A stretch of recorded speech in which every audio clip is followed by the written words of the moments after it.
My daughter-in-law said, "You stuff your mouth but lift no finger like a parasite in this house." After I paid every tax, fixed every repair, and gave them free accommodation, my son still said, "It's just easier if you let Nicole decide." They wanted to erase me from my own house, so I showed them whose name was truly on the deed. The morning light filtered gently through the faded floral curtains, spreading a soft glow across my kitchen. I moved slowly, deliberately, as I cracked eggs into the skillet, placed bread into the toaster, and let the smell of coffee rise to fill the room. This was my rhythm, a ritual that had carried me through widowhood, through lonely evenings, and now through mornings in which I was no longer seen as the heart of this home. Nicole entered without a word of greeting, her eyes fixed on the glowing screen of her phone.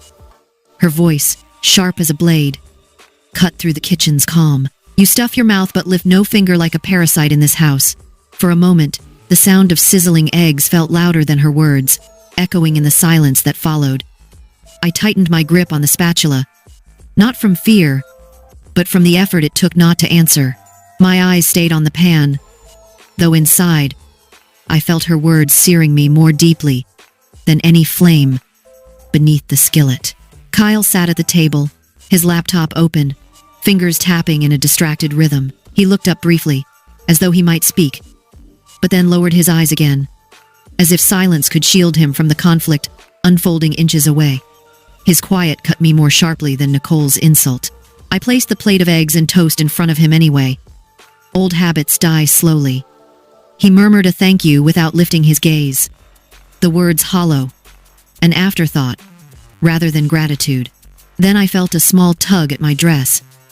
Emerson, my granddaughter, wrapped her little arms around my waist, pressing her face into me, as though to hide from the tension she could not yet name.